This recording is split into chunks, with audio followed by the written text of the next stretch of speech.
નમસ્કાર વિદ્યાર્થી મિત્રો, આવો આજે આપણે સાથે મળી ધોરણ 6 નો સુંદર મજાનો એક પાઠ જેનું નામ છે બીરબલની યુક્તિ એને સમજવાનો પ્રયત્ન કરીશું। પાઠનો ક્રમાંક છે 8। बीरबल ए अकबरना 9 रत्नमानो एक रत्न एक व्यक्ति। बीरबलनी चतुराई, बीरबलनी बुद्धि एने लगती अनेक वार्ताओ आपे सांभळी हशे। अवारनवार छापाओमां पण एनी वार्ताओ आवे छे। अकबर एटले एक समयनो हिंदुस्ताननो बादशाह अने एनी पासे एवा 9 व्यक्तिओ हता के जे विविध क्षेत्रना तज्ञ हता। અહીં આપણે અન્ય વ્યક્તિની તો વાત નથી કરવાની, તો સમય ઘણો વીતી જશે, ક્યારેક સમય હશે તો ક્લાસમાં એની ચર્ચા કરશું। પણ 9 રત્ન એટલે 9 એવા બુદ્ધિશાળી વ્યક્તિઓ, એમાંનો એક વ્યક્તિ એટલે બીરબલ। એની સુંદર મજાની આ પાઠમાં વાત છે। આપણામાં એક કહેવત છે કે ભાઈ વેમની કોઈ દવા નથી। આપણે 21મી સદીમાં જીવી રહ્યા છીએ, છતાં આપણે અનેક કાર્ય એવા કરી છીએ કે જે આપણે પોતાને પણ શરમ આવે। ઘણીવાર આપણે રસ્તા ઉપર જતા હોય અને જો બિલાડી આડી ઉતરે તો આપણે કહીએ કે ભાઈ અપશકન થયા। અને એમાં જો કઈ ઘટના ઘટે તો આપણે એનું કારણ બિલાડીને આપીએ। સમાજમાં આજની તારીખમાં પણ આવું થતું હોય છે, શકન અપશકન અને વહેમની કોઈ દવા નથી। આ પાઠમાં વિદ્યાર્થી મિત્રો એવું જ છે, અકબરને વહેમ થયો અને એનો વહેમ બીરબલ ચતુરાઈપૂર્વક દૂર કરે છે। એની વાત આ પાઠમાં આપવામાં આવી છે। ધોરણ 6 વિષય ગુજરાતી, પાઠ 8 બીરબલની યુક્તિ ઉપાય। બાદશાહ સવારમાં એના ઝરૂખા ઉપર ઊભા છે। बादशाह એટલે કોણ? અકબર। મુગલ સામ્રાજ્ય છે, દિલ્હી સલ્તનત, દિલ્હીનો બાદશાહ, હિન્દુસ્તાનનો એ જમાનાનો બાદશાહ, અને મહેલના ઝરૂખા ઉપરથી નીચે જુએ છે। પ્રસંગ એવો બને છે કે ઝરૂખા ઉપરથી નીચે જોતો હતો અને એ વખતે એક નોકર ઝાડુથી સાવેણીથી ચોગા નવારે છે। નોકરનું ઝાડુથી વારવું અને બાદશાહનું એના સામે જોવું અને નોકરનું એના સામે જોવું, એકબીજાએ મોઢા જોયા। અકબરને એમ પડ્યો કે આ નોકરનું મોઢું મેં પહેલા જોયું। આપણે ઘણીવાર એવું કહીશ કે આનું મોઢું જોયું એટલે મારો દી બન્યો। હકીકતે એ તો કર્મ પ્રધાન છે, પણ બાદશાહને વહેમ થયો કે મેં આનું મોઢું જોયું, નક્કી મારો દિવસ આજનો બગડ્યો। આવો વિદ્યાર્થી મિત્રો કેને પડ્યો? તો કે હિન્દુસ્તાનનો બાદશાહ અકબર। વેમનું કોઈ અસર નથી। કોઈ દવા નથી. નોકરનું મોઢું જોયું, દાંતણ પાણી કર્યા અને શિરામણ કરવા બેઠા. શિરામણ એટલે સવારનો નાસ્તો. આપણે સૌરાષ્ટ્રનો શબ્દ છે શિરામણ. શિરામણ કરવા બેઠા ત્યાં સમાચાર આવ્યા કે બુંદેલખંડનો રાજા આપણા રાજ્ય ઉપર આક્રમણ કર્યું છે. હવે એક તો મનમાં વિદ્યાર્થી મિત્રો એમ હતો કે ઓલાનું મોઢું જોયું એટલે દી બગડશે ને, એમાં આવા સમાચાર આવ્યા. કયા ખંડનો રાજા? બુંદેલખંડનો રાજા લશ્કર લઈ આવી ગયો છે. તરત જ રાજાએ શિરામણ પડતું મૂક્યું, ખાવાનું પડતું મૂક્યું, હાથ ધોઈ ઊભા થયા અને મગજમાં ખીચ ચડી ગઈ અને સૈનિકોને હુકમ કર્યો કે મોટું સૈન્ય તૈયાર કરો, હું ખુદ લડાઈ લડવા જઈશ, હું ખુદ એનો સામનો કરવા જઈશ. રાજાનો હુકમ છૂટી ગયો, સૈન્ય મોટું તૈયાર થયું. સામેનો રાજા જે લશ્કર લઈને આવ્યો એને ખબર પડી ખુદ બાદશાહ અકબર આવે છે અને એના સામે ટકવું મુશ્કેલ છે. એ તો તરત ભાગી ગયો. જેવા સમાચાર મળ્યા કે અકબર સૈન્ય લઈને આવે છે, એ તો તરત ભાગી ગયો. અકબર પાછો ફરે છે. વળી પાછો બપોરનો સમય થઈ ગયો, જમવા બેઠા બાદશાહ. હજી કોળીઓ મોઢામાં મૂકે ન મૂકે ત્યાં એમના બેગમ સાહેબ આવ્યા. એમના પત્ની આવ્યા અને કીધું કે મારા ભાઈને સાપ કરડ્યો છે, નાગ સાપ કરડ્યો છે. સાપ ઉતારવા વાળાને લઈને આપણે જટ જવાનું છે. સમાજમાં એવા ઘણા માણસો હોય છે કે કોઈ ઝેરી જાનવર કરડે તો એને ઉતારતા હોય છે. તમે પણ ક્યારેક જોયું હશે, જ્યાં સાપ કરડ્યો હોય ત્યાં ચાકેથી કે બ્લેડથી થોડો કાપો મારી અને લોહી નીકળે ને ચૂસે છે, પછી કોગળા કરી નાખી દેતા હોય. લોહીની સાથે ઝેર પણ આવતું હોય તો આ રીતે સાપ ઉતારતા હોય, કોઈ અન્ય રીતે પણ ઉતારતા હોય. ઘણા પ્રકારો સમાજમાં છે સાપને ઉતારવાના, અને દવાખાનામાં પણ ઇન્જેક્શનો આપતા હોય છે.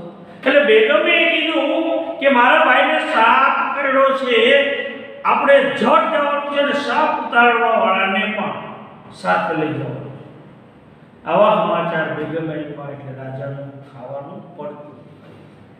રાજાને મનમાં શું થયું કે હવારે ઓલાનું મોઢું જોયું હતું એટલે જ આવું બન્યું. તરત જ તો બેગમ સાહેબ ભેગા એના સાળાને સાપ પીડો તો અહીંયા જઈને જોયું તો એમના સાળા એ તો મૃત્યુ પામ્યું. હવે ત્યાં જવા ગયા મૃત્યુ પામ્યા એટલે તરત તો આવું પૂરું હોય નહીં. મુસલમાન બાદશાહ હતા, એનો સારો પણ મુસલમાન, એટલે મયતની જનાઝાની તૈયારીમાં થોડોક સમય ગયો.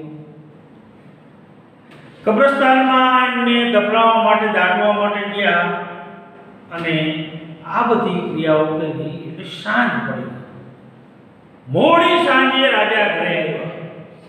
રાજા તો એવું જ વિચારે છે કે ઓનું મોઢું જોયું એટલે સવારનું શિરામણ બગડ્યું, બપોરનું ભોજન બગડ્યું, સાંજે વાળું કરવા બેઠા આખા દિવસમાં.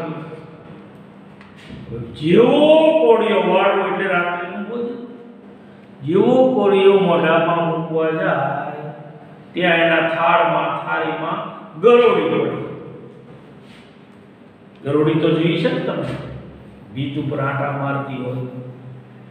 એ ગરોળી પડી. રાજા તો ધુઆ થઈ ગયા. કોઈ જીવ જંતુઓ આપણા ખોરાકમાં ભોજનમાં પડે એટલે એ ખાવા લાયક નહીં. એને કીધું કે લઈ જાઓ અને બીજું ભોજન બનાવો. વળી બીજું ભોજન બહુ મોડું થઈ ગયું.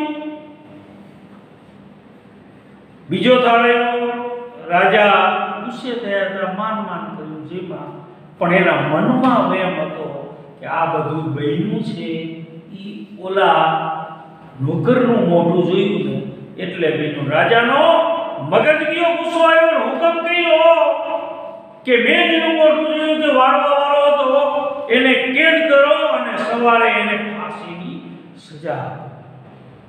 અને સૈનિકો એને લેવા માટે એના ઘરે જાય છે અને એ વ્યક્તિને પકડે છે. સિપાહીઓ એને પકડી અને લઈ આવે છે. એ તો ગરીબ માણસ હતો, બિચારો એક વારવાની નોકરી કરતો હતો. એને પૂછ્યું કે ભાઈ મને શા માટે પકડો છો, મારો શું ગુનો છે? સૈનિકોએ કીધું કે રાજાએ હુકમ કર્યો છે તને પકડવાનો છે, કેદમાં પૂરવાનું અને સવારે ફાંસી આપવાની છે. એટલે ઓલાને ખબર પડી ગઈ કે સવારમાં રાજાએ મારું મોઢું જોયું એના હિસાબે મને આ સજા હશે. એ તો સૈનિકો સાથે ચાલે છે, પણ એની પાછળ એના નાના છોકરા રોતા આવે છે. રસ્તામાં રોકકડ કરે છે. સ્વાભાવિક છે કે જેના ઘરનો મોભી છે એને મૃત્યુની સજા મળે, એના પરિવારમાં કેટલી રોકકડ દુઃખ હોય. હવે રોતા આવે છે. એમાં જે રસ્તેથી એ લોકો આવતા હતા એ રસ્તામાં વચ્ચે બિરબલનું ઘર. બિરબલ અવાજ સાંભળીને બહાર નીકળ્યો, જોયું કે ભાઈ આ શું? સૈનિકો એક વ્યક્તિને પકડીને લઈ જાય છે. એના નાના છોકરા એના પરિવારવાળા રોતા પાછળ આવે છે. એટલે એને ઓલા જે માણસ હતો, નોકર હતો, એને બિરબલે પૂછ્યું ભાઈ આવું કેમ, શા માટે, તે શું ગુનો કર્યો? ત્યારે એને આખી વાત કે હું સવારમાં વાળતો તો રાજાએ મારું મોઢું જોયું, એના હિસાબે કદાચ આ ઘટનાઓ ઘટી એટલે રાજા મને કેદમાં પૂરે છે અને સવારે ફાંસી દો. બિરબલે આખી વાત જાણી અને જે વ્યક્તિને સજા થવાની હતી, નોકર હતો, એને કાનમાં બિરબલે કંઈક કીધું.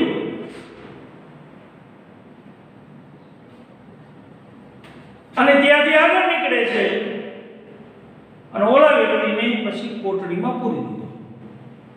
સવારે તો વિદ્યાર્થી મિત્રો એને ફાંસીની સજા આપવાની હતી અને આપણામાં એવો નિયમ છે કે જે વ્યક્તિને ફાંસીની સજા આપવામાં આવે ત્યાર પહેલા એની અંતિમ ઈચ્છા પૂછવામાં આવે અને શક્ય હોય તો પૂરી કરે.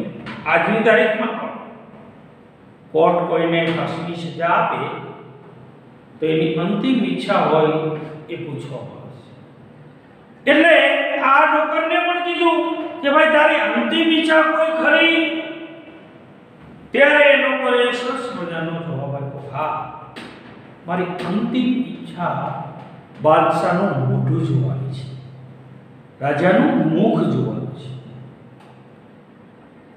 સૈનિકોએ બાદશાહને વાત કરી કે જે નોકરને આપણે ફાંસીની સજા આપવાના છે એની અંતિમ ઈચ્છા તમારું મોઢું જોવાનું છે. અને બાદશાહે એ વાત સ્વીકારી અને બાદશાહ એની સામે એટલે ઓલા નોકરે કીધું કે તમે મને જે સજા કરી એ વિશે મારે કાંઈ નથી,